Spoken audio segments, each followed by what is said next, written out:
Okay, so it's time to talk about aperture.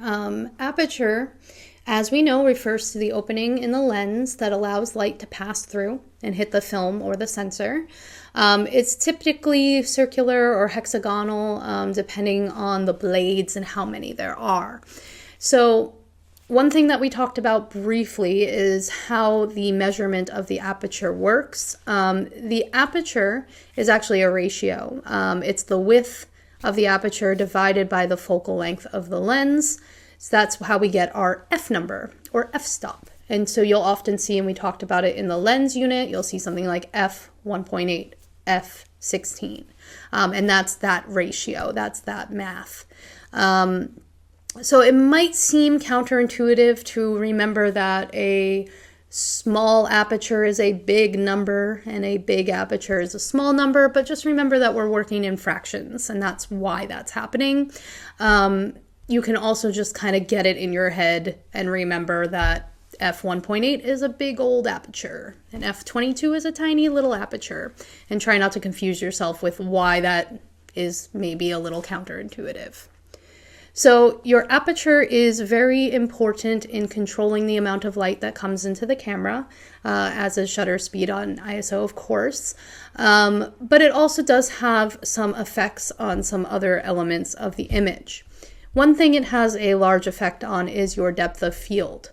Your depth of field is how much is in focus or not in focus in the scene. So your foreground, your midground, and your background.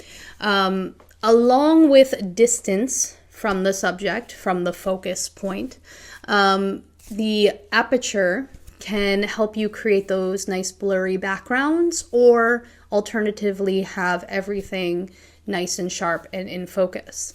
This can be used in a very creative way, including your bokeh or bokeh, which is the quality of the blur.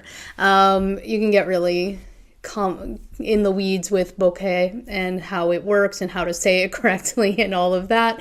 But essentially, if you think of one of those photos that has lots of like big circle blobs behind a subject, that circle-ish blobs, the quality of that would be your bokeh.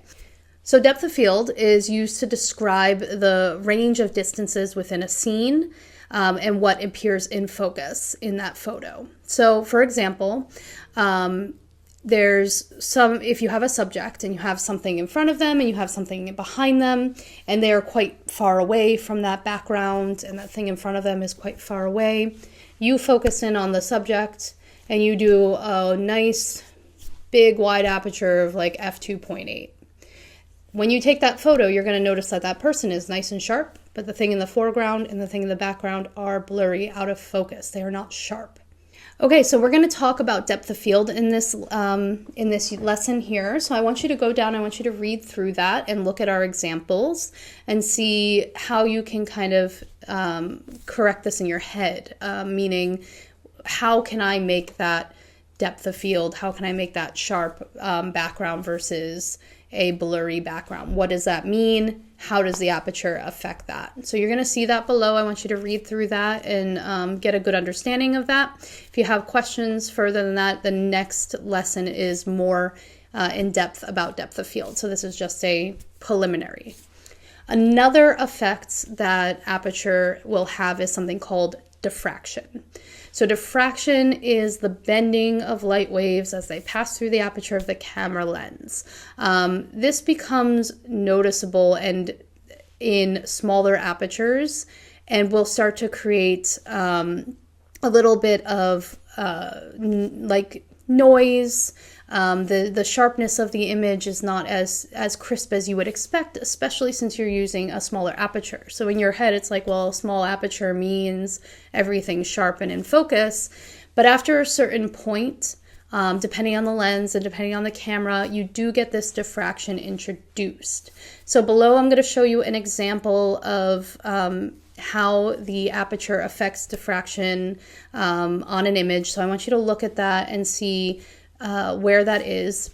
If you want to test it out with your own camera, your own lens, and see where the diffraction starts to be introduced, it's usually around f11, f16, and smaller. That's when you'll start to see it.